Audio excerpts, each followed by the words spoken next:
Menertawakan dunia persilatan. Xiao Jianghu. Audiobook, novel silat. Cerita, Jin Yong. Jilid 110. Berduka di Gunung Shaoxi. Menurut kabar yang kudengar, memang begitulah adanya, kata si kakek sambil manggut-manggut. Ada satu hal lagi yang ingin kukatakan, tapi jangan-jangan sukar untuk dilakukan pendekar muda. Namun seorang kesatria harus berani melakukan sesuatu yang tidak bisa dilakukan orang lain. Perguruan Shaolin memiliki semacam ilmu unggulan bernama Kitab Pengubah Urat. Mungkin pendekar muda pernah mendengarnya. Ling Huchong menjawab, benar. Konon kabarnya ilmu ini adalah puncak dari segala ilmu tenaga dalam di dunia persilatan. Bahkan, para biksu agung angkatan sepuh dalam perguruan Shaolin juga belum tentu boleh mempelajarinya. Orang tua itu melanjutkan, hari ini pendekar muda memimpin ribuan orang menuju biara Shaolin. Aku khawatir persoalan ini tidak mudah diselesaikan dan kemungkinan besar akan terjadi sesuatu yang tidak baik. Tak peduli siapa yang menang siapa yang kalah, tetap saja akan jatuh banyak korban di kedua pihak. Hal ini sesungguhnya merupakan malapetaka bagi dunia persilatan. Walaupun sudah tua bangka dan tidak becus, tapi aku bersedia menjadi penengah kalian. Aku akan memohon pada ketua biara Shaolin yang welas asih itu supaya bersedia mengajarkan ilmu dalam kitab pengubah urat kepada pendekar muda. Sebaliknya, pendekar muda hendaklah memberi penjelasan kepada rombonganmu supaya membubarkan diri sampai di sini saja. Dengan demikian, bencana besar dan pertumpahan darah ini dapat dihindari. Entah bagaimana pendapat pendekar muda atas usulku ini? Lalu bagaimana dengan Nona Ren yang masih ditahan di biara Shaolin itu? Tanya Ling Huchong. Nona Ren telah membunuh 4 murid perguruan Shaolin, juga banyak menimbulkan huru-hara di dunia persilatan. Kalau Mahabiksu Fang Zheng mengurungnya kukira bukan karena ingin membalas dendam, tapi timbul dari sifatnya yang welas asih demi keselamatan sesama kaum persilatan, jawab si kakek. Pendekar muda memiliki watak bagus dan ilmu silat tinggi, mengapa harus khawatir tidak mendapatkan jodoh yang seimbang dari keluarga baik-baik? Untuk apa kau harus terikat dan tidak mau meninggalkan perempuan siluman dari sekte iblis itu sehingga merusak nama baikmu dan menghancurkan masa depanmu? Ling Huchong segera bangkit dan menjawab lantang, Ling Huchong sudah menerima budi baik orang dan sudah pasti akan membalasnya. Mengenai maksud baik sesepuh, mohon maaf, terpaksa aku tidak bisa menerimanya. Si kakek menghela napas, dan berkata lagi, orang muda tenggelam oleh kecantikan, terjebak oleh wajah ayu. Rasanya memang sukar menghindarkan diri. Saya mohon diri dulu, kata Ling Huchong sambil memberi hormat dan membungkukkan tubuh. Tunggu dulu, seru si kakek. Meski aku jarang berhubungan dengan perguruan Huashan, tapi sedikit banyak aku yakin Tuan Yu masih memberi muka kepadaku. Jika kau mau menerima nasihatku tadi, aku dan ketua biara Shaolin berani memberi jaminan akan membuatmu kembali diterima perguruan Huashan. Apakah kau percaya kepadaku? Mau tidak mau hati Ling Huchong tergerak mendengar tawaran menarik itu. Diterima kembali ke dalam perguruan Huashan sudah menjadi cita-cita yang paling didambakannya. Kakek ini memiliki ilmu silat sedemikian tinggi, nada bicaranya juga meyakinkan, tentu ia seorang tokoh terkemuka dari perguruan Wudang. Ditambah lagi dengan janjinya untuk mengajak Mahabiksu Fang Zheng memberikan jaminan kepadanya, tentu ini bukanlah main-main. Selama ini sang guru senantiasa menjaga hubungan baik dengan sesama kaum aliran lurus, lebih-lebih terhadap biara Shaolin dan perguruan Wudang yang merupakan 2 perguruan utama dalam dunia persilatan.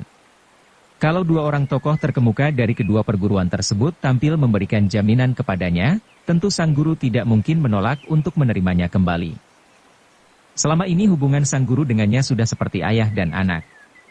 Jika dulu gurunya telah menyebarkan surat pengumuman ke segenap penjuru dunia persilatan, itu karena terdorong oleh rasa malu memiliki murid pertama yang bergaul dengan orang-orang aliran sesat. Namun kalau kedua tokoh sepuh dari biara Shaolin dan perguruan Wudang sudah turun tangan membantu, tentu sang guru akan membatalkan pemecatannya. Apalagi setelah kembali ke perguruan Huashan, tentu setiap hari ia akan bertemu dengan adik kecilnya yang jelita. Namun bagaimana dengan Yingying yang tetap terkurung di gua belakang biara Shaolin yang dingin dan sunyi itu? Berpikir sampai di sini, seketika darah bergolak di rongga dadanya. Ia pun berkata, percuma menjadi manusia kalau saya tidak dapat membebaskan Nona Ren dari biara Shaolin. Tak peduli apakah usaha ini akan berhasil atau tidak, Asalkan masih bernapas, saya pasti akan berkunjung ke Gunung Wudang untuk menyaksikan ilmu silat sejati. Saya akan mengucapkan terima kasih yang sebesar-besarnya kepada sesepuh, serta menyampaikan penghormatan setinggi-tingginya kepada pendeta Chongsu. Kembali si kakek menghela napas, lalu berkata, kau tidak mementingkan jiwamu, tidak mementingkan perguruanmu, juga tidak mementingkan nama baik dan masa depanmu. Kau sungguh keras kepala, lebih suka bertindak demi membela seorang perempuan dari aliran sesat.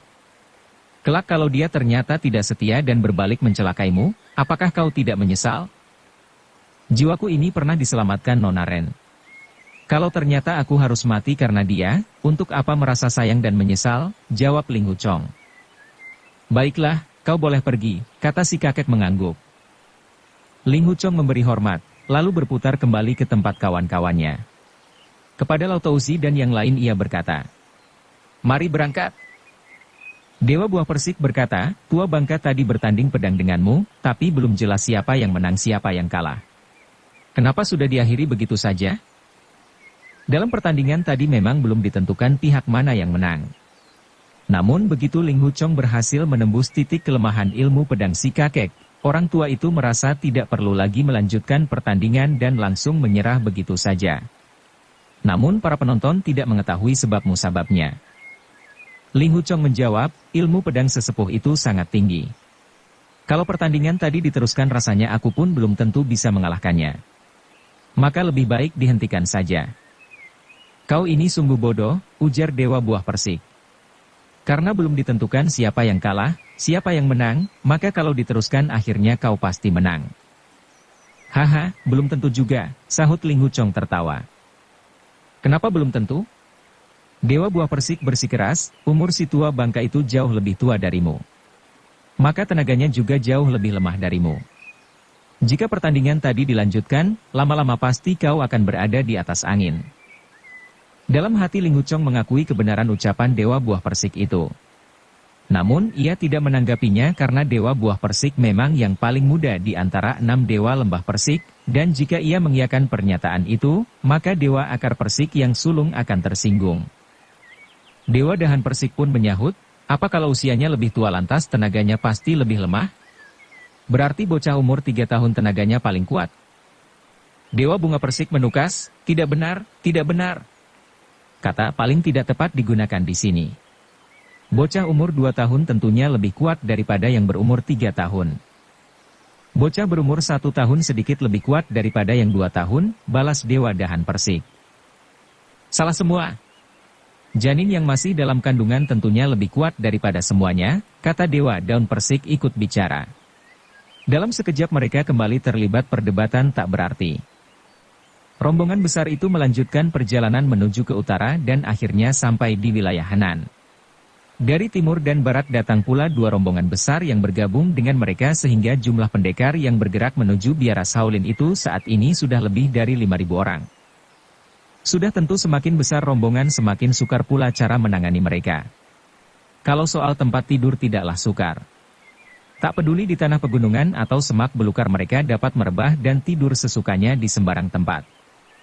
Namun masalah makan dan minum benar-benar merepotkan.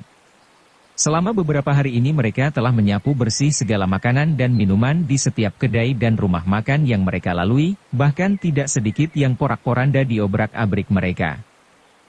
Maklum saja, para pendekar ini kebanyakan adalah kaum aliran sesat yang suka berbuat onar dan bersikap kasar.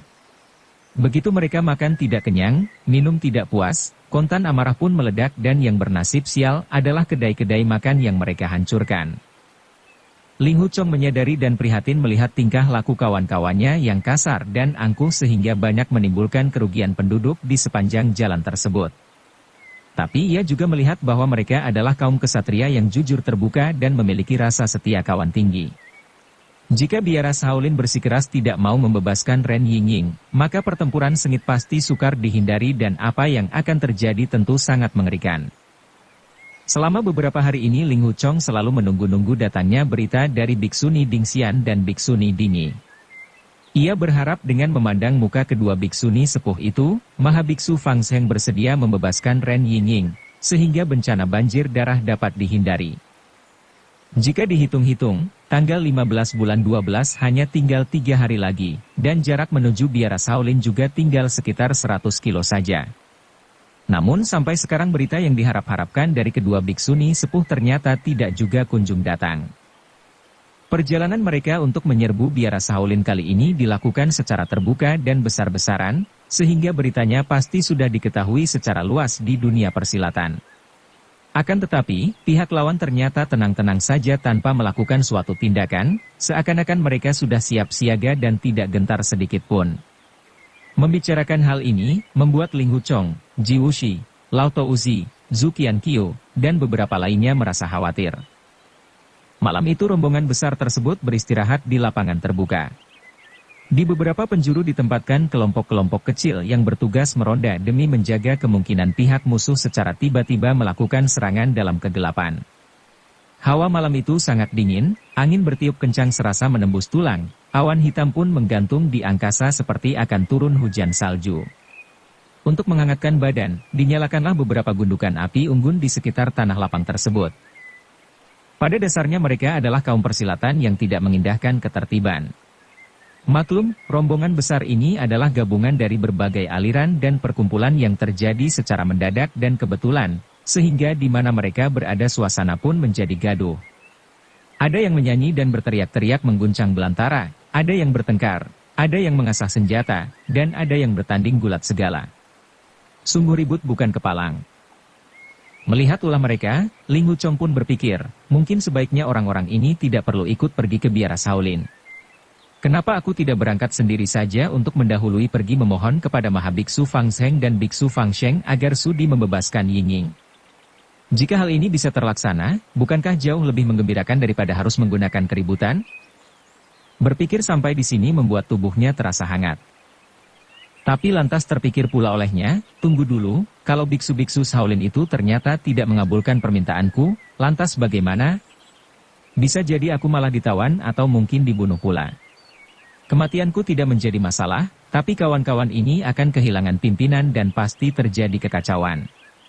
Di samping Yingying tidak berhasil diselamatkan, bisa jadi ribuan kawan-kawan gagah ini binasa pula di Gunung Shaoxi. Apa gunanya aku bertindak menuruti hawa nafsu sesaat tapi justru menyusahkan orang banyak? Ia pun bangkit berdiri. Dilihatnya bara api unggun berkobar-kobar dikelilingi oleh berpuluh-puluh orang di setiap gundukan. Mereka setia kepada Yingying, maka aku juga harus setia kepada mereka, pikirnya kemudian. 2 hari berikutnya, sampailah barisan besar itu di luar biara Shaolin yang terletak di atas Gunung Shaoxi. Jumlah mereka sekarang paling tidak mencapai 6 atau 7 ribu orang karena kembali bergabung sejumlah rombongan dari berbagai daerah.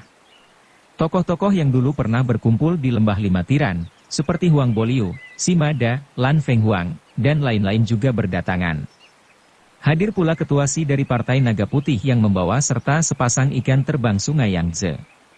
Ternyata banyak juga jago-jago aliran sesat tersebut yang belum dikenal oleh Ling Huchong. Beribu-ribu genderang dibunyikan bertalu-talu secara bersamaan, suaranya sungguh menggetarkan bumi. Meskipun mereka memukul genderang sudah cukup lama, tapi tidak seorang pun biksu yang terlihat keluar dari biara. Maka, Ling Huchong pun berteriak memberikan perintah, hentikan genderang. Secara berturut-turut perintah itu diteruskan. Suara genderang menjadi makin berkurang dan akhirnya berhenti semuanya. Ling Huchong menghirup napas, lalu berseru lantang. Ling Huchong bersama kawan-kawan persilatan datang kemari untuk memuja Sang Buddha, memuja para bodhisatwa, serta memberikan penghormatan kepada kepala biara dan para biksu agung perguruan Shaolin. Mohon untuk diizinkan menghadap. Suara Ling Huchong ini dikumandangkan dengan tenaga dalam yang sangat dahsyat, sehingga terdengar sampai beberapa kilo jauhnya. Bila Mahabiksu Fang Zheng berada di dalam biara seharusnya ia pun bisa mendengar. Namun biara agung itu tetap saja sunyi senyap tanpa jawaban sedikit pun. Ling Huchong mengulangi teriakannya sekali lagi dan tetap tiada jawaban apa-apa. Mohon bantuan saudara Zhu untuk menyampaikan kartu kunjungan, kata Ling Huchong.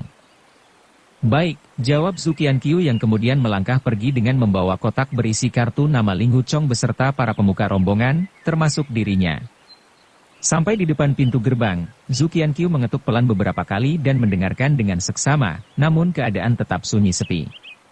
Tangannya lantas mendorong pintu, ternyata tidak dikunci sehingga terus saja terbuka dengan mudah.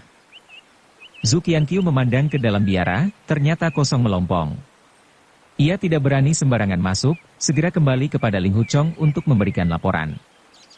Meskipun memiliki ilmu silat tinggi, namun pengalaman Ling Huchong masih dangkal, apalagi dalam hal memimpin orang sebanyak ini. Seketika ia menjadi bingung dan termangu-mangu menghadapi keadaan yang sama sekali di luar dugaan itu. Dewa Akar Persik segera menanggapi, biksu-biksu di dalam biara ini sudah lari semua. Ayo kita segera menyerbu ke dalam. Setiap bertemu kepala gundul langsung kita bunuh saja. Kau bilang biksu-biksu itu sudah lari semua, lalu mana ada kepala gundul yang bisa kau bunuh? Tanya Dewa Dahan Persik. Biksuni juga berkepala gundul, bukan? Sahut Dewa Akar Persik. Di biara ini hanya ada kaum biksu. Mana ada biksuni, tukas Dewa Bunga Persik. Dewa Akar Persik mengamati sekitar lalu menunjuk ke arah seorang pendekar, orang itu bukan biksu, juga bukan biksuni, tapi kepalanya gundul. Mengapa kau ingin membunuhnya? Sahut Dewa Dahan Persik. Jiwushi si burung hantu malam segera berkata, mari kita melihat-lihat ke dalam. Baik, jawab Ling Huchong. Mohon bantuan Saudara Ji, Saudara Lau, Saudara Zhu, dan Ketua Huang untuk menemaniku masuk ke dalam. Tolong yang lain sampaikan perintah agar mengawasi anak buah masing-masing. Tanpa perintahku siapapun dilarang bertindak gegabah, juga tidak boleh berbuat kasar terhadap para biksu biara Shaolin. Apapun yang berada di Gunung Shaoxi ini tidak boleh diganggu, termasuk mencabut rumput atau mematahkan ranting pohon. Apakah mencabut sehelai rumput saja tidak boleh? Tanya Dewa Ranting Persik. Ling Huchong tidak menghiraukannya. Ia sangat mengkhawatirkan keadaan Ren Yingying dan dengan langkah lebar bergegas menuju ke dalam biara, diikuti keempat kawan yang diajaknya tadi. Sesudah memasuki pintu gerbang dan menaiki undak-undakan batu, serta melewati aula depan, sampailah mereka di ruang agung pahlawan besar. Di tengah ruangan itu terdapat sebuah patung Buddha Rulai yang tampak agung, sementara pada lantai dan meja terlihat dipenuhi lapisan debu. Pakah semua biksu di sini benar-benar telah lari terbirit-birit, kata Zhu Bianzhu. Mohon Saudara Zhu jangan menggunakan kata lari terbirit-birit, ujar Ling Huchong. Mereka berhenti dan berlutut memberikan penghormatan di hadapan patung Buddha Rulai, kemudian menahan napas untuk mendengarkan dengan seksama. Namun yang terdengar hanya suara riuh ramai di luar sana. Di dalam kuil keadaan benar-benar sunyi senyap, tiada terdengar suara sedikit pun. Jiwushi berbisik, kita harus waspada terhadap kemungkinan adanya perangkap yang dipasang para biksu biara Shaolin ini. Ling Huchong tidak menjawab, hanya berpikir, Mahabiksu Fang Sheng dan Biksu Fang Sheng adalah kaum biarawan yang saleh dan welas asih, mana mungkin memasang perangkap licik seperti itu?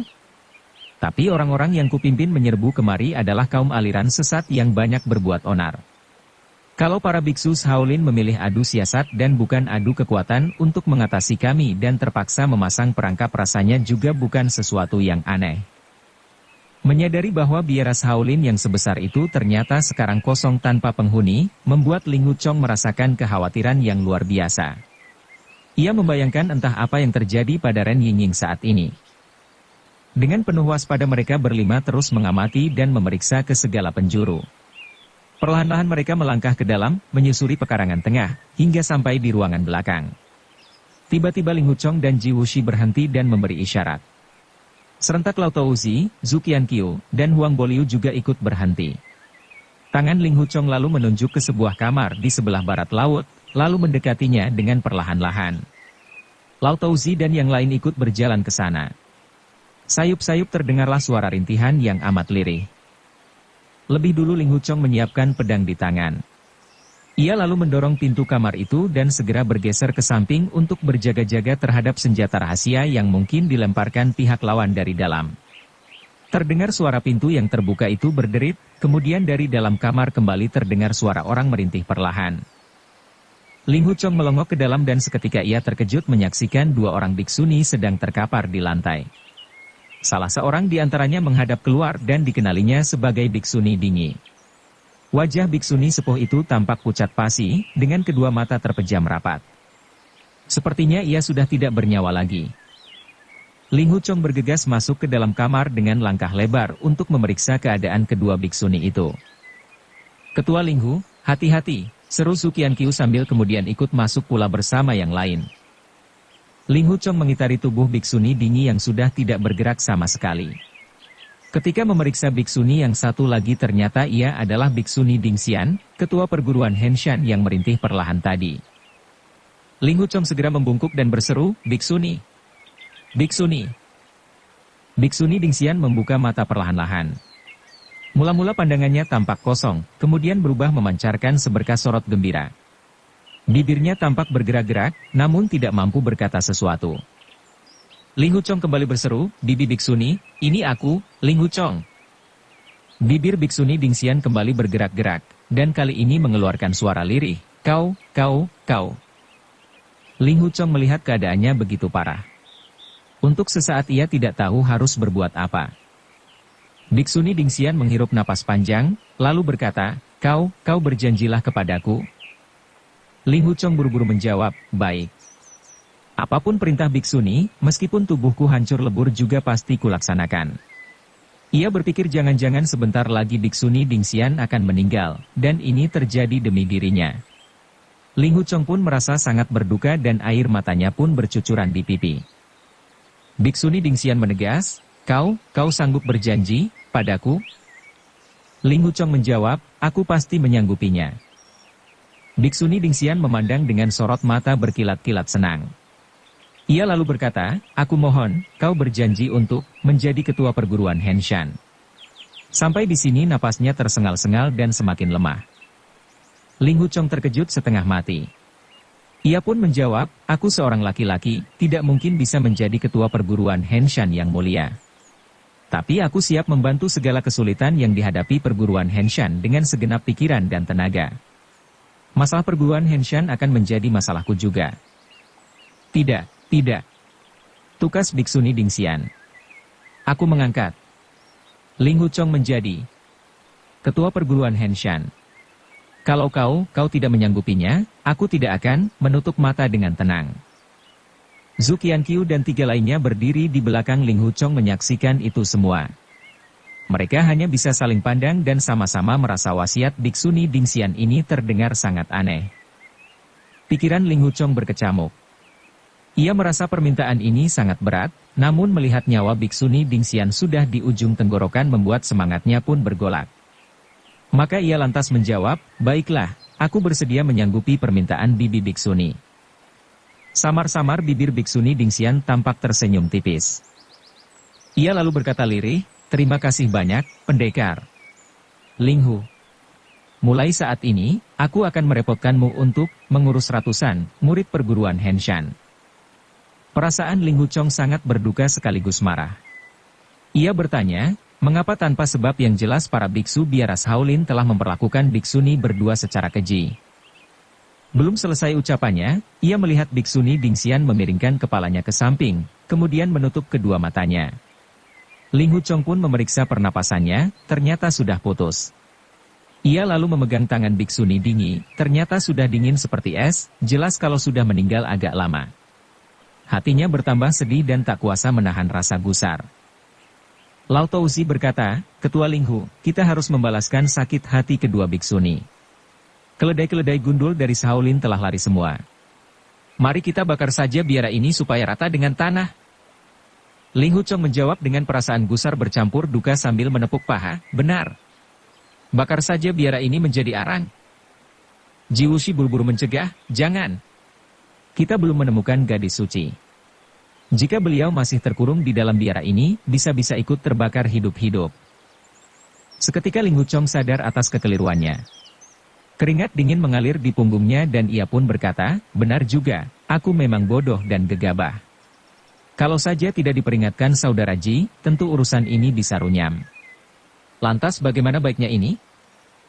Ji Wuxi menjawab, "Lingkungan biara Shaolin ini sangat luas, terdiri dari ratusan gedung dan ruangan.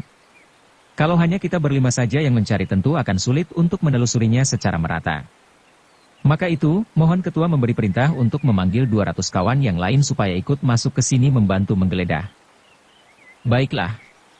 Mohon bantuan saudara Ji untuk menyampaikan perintahku ini," ujar Linghu Chong. "Baik," jawab Ji Wuxi yang kemudian melangkah keluar. Zuqiankyu sempat berseru kepadanya, jangan sekali-kali membiarkan 6 dewa lembah persik ikut masuk kemari. Sementara itu Ling Huchong telah mengangkat jenazah kedua biksuni dan menempatkannya di atas dipan samadhi. Ia berlutut dan bersujud beberapa kali sambil berdoa dalam hati, saya akan berusaha sekuat tenaga membalaskan sakit hati kedua biksuni dan menjaga perguruan Henshan dengan sebaik-baiknya. Beristirahatlah dengan tenang di alam sana. Ia lalu bangkit dan memeriksa jenazah kedua biksuni itu, namun tidak menemukan suatu luka apapun pada tubuh mereka. Noda darah juga tidak terdapat sama sekali. Namun ia tidak berani membuka pakaian mereka berdua dan hanya menyimpulkan bahwa keduanya pasti terkena pukulan dahsyat dari seorang jago biara Shaolin dan meninggal akibat menderita luka dalam yang sangat parah. Sementara itu terdengar suara ramai derap kaki 200 orang yang telah dibawa Ji Wuxi masuk ke dalam biara untuk ikut mencari keberadaan Ren Yingying. Tiba-tiba terdengar pula suara seseorang berseru di luar, Ling Huchong melarang kita masuk, tapi kita tetap akan masuk. Coba lihat dia bisa apa? Orang itu tidak lain adalah Dewa Ranting Persik. Ling Huchong hanya mengerutkan dahi, pura-pura tidak mendengar. Terdengar kemudian Dewa Dahan Persik berkata, kita semua datang ke biara Shaolin yang termasyhur di seluruh dunia ini, bukan sekadar untuk jalan-jalan. Kalau kita tidak boleh masuk ke dalam biara, bukankah ini sia-sia? Dewa Daun Persik menyahut, dan kalau sudah masuk biara tapi tidak bertemu biksu-biksu Shaolin, tentu namanya sangat sia-sia. Dewa Ranting Persik menanggapi, dan kalau sudah bertemu biksu-biksu Shaolin, tapi tidak mencoba ilmu silat mereka yang tersohor di kolong langit, tentu jauh lebih sia-sia lagi. Dewa Bunga Persik menyahut, tapi kita tidak bertemu seorang biksu sama sekali di biara ini. Sungguh aneh. Dewa Buah Persik menjawab, tidak ada biksu seorang pun di sini, bagiku tidak terlalu aneh. Coba lihat, di sini ada 2 orang biksuni. Ini jauh lebih aneh. Dewa Akar Persik ikut bicara, ada 2 orang biksuni di dalam biara ini rasanya tidak terlalu aneh. Yang jauh lebih aneh, kedua biksuni itu ternyata sudah tua dan sudah mati pula. Begitulah, ke-6 orang dungu itu terus saja mengoceh tidak jelas, sambil bergerak menuju ke ruang belakang. Ling Huchong bersama Zuqiankyu, Lao Touzi, dan Huang Boliu berjalan keluar dari kamar tersebut. Tidak lupa pintu kamar pun mereka rapatkan. Terlihat para pendekar berkeliaran menggeledah segenap sudut biara. Tidak lama kemudian susul menyusul orang-orang itu datang melapor bahwa mereka tidak menemukan seorang biksu pun, bahkan tukang kebun, tukang kayu, tukang masak, dan sebagainya juga tidak ditemukan. Lalu ada pula yang menyampaikan laporan bahwa segala isi dalam biara, baik itu kitab-kitab maupun perabotan juga sudah tidak ada semua. Bahkan, mangkuk dan piring juga tidak tersisa sama sekali. Menyusul kemudian ada yang melaporkan, bahwa di dalam biara juga tidak terdapat sebutir beras sama sekali, atau setetes minyak pun tidak ada. Semuanya kosong melompong, sampai-sampai sayuran di kebun juga sudah dibabat habis. Setiap kali mendapat laporan, perasaan Ling Huchong semakin bertambah cemas dan putus asa. Ia merenung, sedemikian rapi para biksu Shaolin mengatur tempat ini, sampai-sampai sayuran juga tidak mereka sisakan barang setangkai pun. Jelas mereka telah lama mengetahui bahwa kami akan menyerbu besar-besaran. Tentunya Yingying juga telah dipindahkan ke tempat lain. Dunia seluas ini, kemana lagi aku harus mencarinya? Hampir 2 jam kemudian, ke-200 orang itu telah memeriksa semua penjuru biara, bahkan alas patung dan papan nama juga mereka periksa. Namun tetap saja tidak ditemukan suatu benda apapun. Di antara mereka ada juga yang merasa senang dan berkata bangga, perguruan Shaolin nomor 1 di dunia persilatan. Tapi begitu mendengar kedatangan kita, mereka lantas lari terbirit-birit dan menghilang tak tentu arah. Ini benar-benar peristiwa yang belum pernah terjadi selama ratusan tahun sejarah mereka. Yang lain menanggapi, kekuatan kita begini hebat, sampai-sampai perguruan Shaolin pun ketakutan. Sejak hari ini orang-orang persilatan manapun tidak berani lagi memandang rendah kepada kita. Namun akhirnya ada juga yang berkata, kita memang berhasil membuat para biksu Shaolin lari tunggang langgang. Tapi, bagaimana dengan nasib gadis suci?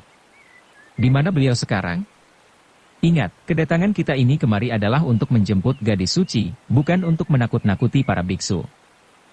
Mendengar ucapan terakhir ini, semuanya menjadi lesu. Serentak mereka memandang ke arah Ling Huchong untuk menantikan perintah selanjutnya. Ling Wuchong berkata, hal ini benar-benar di luar dugaan kita. Siapapun tidak akan menyangka kalau para biksu Shaolin di sini ternyata rela meninggalkan biara. Sesungguhnya aku pun tidak mempersiapkan rencana cadangan untuk mengatasi masalah seperti ini. Pikiran satu orang terbatas, pikiran dua orang lebih panjang. Maka itu, aku mengharapkan usulan dan pendapat dari kalian semua. Huang Boliu berkata, menurut pendapat saya, menemukan gadis suci memang sulit, tetapi menemukan biksu-biksu Shaolin lebih mudah. Jumlah mereka lebih dari 1.000 orang. Biksu-biksu sebanyak itu sudah pasti tidak dapat bersembunyi selamanya dan suatu saat tentu akan muncul di muka umum. Asalkan kita dapat menemukan biksu-biksu itu, tentu kita dapat pula memaksa mereka mengatakan di mana gadis suci berada. Zhu Qianqiu menyahut, pendapat Ketua Huang benar. Lebih baik kita duduki saja biara Shaolin ini. Mereka tidak mungkin rela jika biara yang sudah bersejarah ratusan tahun ini jatuh ke tangan kita. Nanti apabila biksu-biksu itu kembali ke sini untuk merebut biara dari tangan kita, maka kita bisa menyergap mereka dan menanyai di mana keberadaan gadis suci. Menanyai di mana keberadaan gadis suci kepada mereka, ujar seseorang. Mana mungkin mereka mau mengatakannya kepada kita? Lao Touzi membela saudaranya, menanyai mereka itu hanya istilah halus saja. Perkataan yang lebih kasar adalah kita paksa mereka untuk mengaku. Maka, bila kita bertemu biksu Shaolin, kita harus menangkapnya hidup-hidup dan jangan sampai membunuhnya. Jika kita dapat menangkap 8 atau 10 orang biksu, apakah mereka masih berani untuk tetap bungkam? Tapi kalau biksu-biksu itu benar-benar keras kepala dan tidak mau mengaku, bagaimana? Tanya seorang lagi. Lao Touzi menjawab, mudah saja. Kita bisa minta tolong Ketua Lan untuk melepaskan beberapa ekor naga sakti dan makhluk hebat lainnya di atas tubuh mereka. Coba lihat, mereka bisa tahan atau tidak. Lao Touzi membela saudaranya, menanyai mereka itu hanya istilah halus saja. Perkataan yang lebih kasar adalah kita paksa mereka untuk mengaku. Maka, bila kita bertemu biksu Shaolin, kita harus... Semua orang mengangguk setuju. Mereka paham istilah, naga sakti dan makhluk hebat lainnya, adalah ular berbisa dan serangga-serangga beracun Pier An Lan Feng Huang, Ketua Partai Lima Dewi. Begitu makhluk-makhluk berbisa itu menggerogoti daging lawan, rasanya jauh lebih menyakitkan daripada disiksa menggunakan alat hukuman jenis apapun juga. Lan Feng Huang yang juga ada di situ hanya tersenyum, lalu berkata, biksu-biksu perguruan Shaolin sudah banyak membaca kitab dan menjalani latihan berat. Mungkin saja naga sakti piaraanku tidak mempan di kulit mereka. Dalam hati Ling Wuchong menganggap tidak perlu melakukan penyiksaan keji seperti itu. Asalkan dapat menangkap biksu Shaolin sampai 100 orang sebagai tawanan, rasanya bisa ditukar dengan kebebasan 1 orang. Tentu mereka akan bersedia melepaskan Ren Yingying. Tiba-tiba terdengar teriakan seseorang dengan suara nyaring, wah, sudah hampir seharian tidak makan dan minum, aku jadi lapar setengah mati. Celakanya, di dalam biara ini tidak ada biksu seekor pun. Kalau saja ada, aku akan menangkap seekor biksu yang gemuk dan putih untuk dipanggang, pasti enak rasanya. Suara tersebut berasal dari seorang laki-laki berbadan tinggi besar, yaitu si beruang putih, salah satu dari sepasang beruang gurun utara. Setiap orang mengetahui kalau pasangan tersebut gemar makan daging manusia. Meskipun ucapan tadi terdengar menjijikkan, tapi mereka dapat memaklumi karena masing-masing juga merasa lapar akibat tidak bertemu makanan atau minuman selama seharian ini. Huang Boliu berkata, rupanya pihak Shaolin menggunakan siasat memperkuat segalanya, membersihkan semuanya. Mereka sengaja membuat kita tidak betah tinggal lama-lama di sini. Zhu Qianqiu membetulkan ucapannya, maksudmu, memperkuat pertahanan, membersihkan semuanya. Huang Boliu menjawab, benar. Mereka sengaja membuat kita kelaparan sehingga turun gunung dan meninggalkan biara ini dengan sukarela. Mereka pikir di dunia ini memangnya ada persoalan semudah itu? Ling Wuchong bertanya, apakah Ketua Huang memiliki suatu rencana? Huang Boliu menjawab, kita bisa mengirim saudara-saudara kita ke bawah untuk mencari berita kemana perginya biksu-biksu Shaolin ini. Di samping itu kita juga mengirim orang untuk berbelanja bahan makanan. Kawan-kawan yang lain tetap berjaga di sini untuk menunggu kelinci masuk jaring yang dilemparkan kawanan biksu itu. Bulus bercangkang lunak atau apalah. Tokoh yang satu ini memang suka menggunakan peribahasa namun sering tidak tepat. Usulan bagus, ujar Ling Wuchong. Sekarang juga silakan Ketua Huang menyampaikan perintah untuk mengirim 500 saudara kita yang cerdik dan berpengalaman. Sebarkan ke seluruh dunia persilatan untuk mencari jejak biksu-biksu Shaolin itu. Mengenai persediaan bahan makanan dan lainnya juga kuserahkan kepada Ketua Huang untuk mengaturnya. Baik, jawab Huang Boliu yang kemudian hendak melangkah keluar. Semoga Ketua Huang bisa bekerja dengan cepat. Kalau tidak, beruang putih dan beruang hitam ini akan semakin lapar dan melahap apa saja yang mereka lihat, kata Lan Feng Huang dengan tertawa. Jangan khawatir, si tua ini tahu apa yang harus dilakukan, sahut Huang Boliu sambil tertawa pula. Meskipun perut sepasang beruang gurun utara sudah keroncongan juga tidak mungkin berani menggigit ujung jari Ketua Lan. Zhu Qianqiu berkata pada yang lain, semua biksu sudah meninggalkan biara luas ini. Mohon saudara-saudara sudi membuang sedikit keringat lagi, untuk melanjutkan pemeriksaan ke segala sudut. Coba lihat, mungkin masih tersembunyi hal-hal aneh yang bisa menjadi petunjuk berguna. Kedua ratus orang itu serentak mengiyakan dan beramai-ramai pergi ke segala penjuru biara. Ling Huchong duduk bersimpuh di atas sebuah bantal samadhi di tengah ruang agung pahlawan besar yang megah itu. Dipandanginya dengan seksama patung Buddha Rulai yang berwajah agung tapi menampilkan wajah penuh welas asih. Ia pun berpikir, Mahabiksu Fang Seng seorang biarawan saleh. Ia mengetahui kedatangan kami secara besar-besaran, tapi lebih suka mengorbankan nama baik perguruan Shaolin dan tidak mau menyambut kami dengan pertempuran. Dengan begini, bencana pertumpahan darah besar-besaran dapat dihindari. Akan tetapi, mengapa mereka membunuh Biksuni Dingxian dan Biksuni Dingi? Kemungkinan besar yang membunuh kedua biksuni sepuh itu adalah biksu jahat dari Shaolin, tanpa sepengetahuan Mahabiksu Fang Seng. Benar, aku harus tetap menghormati maksud baik Mahabiksu Fang Seng dan tidak mengerahkan orang banyak untuk pergi menangkap biksu-biksu Shaolin dan menjadikan mereka tawanan. Tapi bagaimanapun juga aku harus tetap berusaha, entah bagaimana caranya, untuk bisa menyelamatkan Yingning. Tiba-tiba angin kencang bertiup masuk melalui pintu sehingga debu dupa ikut bertebaran. Ling Huchong melangkah ke depan menuju pintu masuk ruangan. Dilihatnya awan tebal hitam pekat menggantung di langit, angin utara pun bertiup kencang. Ia merasa sebentar lagi tentu akan turun hujan salju lebat. Benar juga, di udara sudah mulai terlihat bunga salju turun mengambang. Ia berpikir, hawa begini dingin, apakah Yingning memakai baju tebal atau tidak? Perguruan Shaolin mempunyai banyak jago silat berkekuatan besar. Pengaturan mereka juga sangat rapi. Sebaliknya, rombonganku hanyalah kumpulan orang yang mengandalkan keberanian saja. Untuk bisa membebaskan Yingning rasanya teramat sukar. Dengan meletakkan kedua tangan di belakang, Ling Huchong berjalan mondar-mandir di serambi depan. Butiran salju yang bertebaran di atas kepala, muka, dan tangannya dengan cepat langsung mencair. Ia kembali merenung, sebelum menghembuskan napas terakhir, luka Biksuni Dingxian sangat parah, tapi sepertinya masih dapat berpikir jernih. Sedikit pun beliau tidak terlihat kurang sadar. Tapi mengapa beliau memintaku menjabat sebagai ketua perguruan Henshan? Padahal murid-murid perguruan ini sejak dulu hanya terdiri dari kaum wanita tanpa seorang pun laki-laki. Setiap ketua yang menjabat juga dari kaum biksuni. Seorang laki-laki seperti aku mana boleh menjadi ketua perguruan Henshan? Kalau hal ini sampai tersiar, bisa-bisa dunia persilatan akan menertawaiku. Tapi, aku sudah menyanggupinya, mana boleh ingkar janji? Asalkan aku berbuat menurut aturan yang lurus, peduli apa dengan tertawa orang lain. Berpikir sampai di sini, seketika semangat kepahlawanan pun menggelora di dadanya. Tiba-tiba dari arah lereng gunung sayup-sayup terdengar suara orang menjerit-jerit. Tidak lama kemudian orang-orang yang berada di luar biara ikut berteriak-teriak ribut. Ling Huchong terkesiap dan segera berlari keluar. Dilihatnya Huang Boliu berlari menuju biara dengan badan berlumuran darah.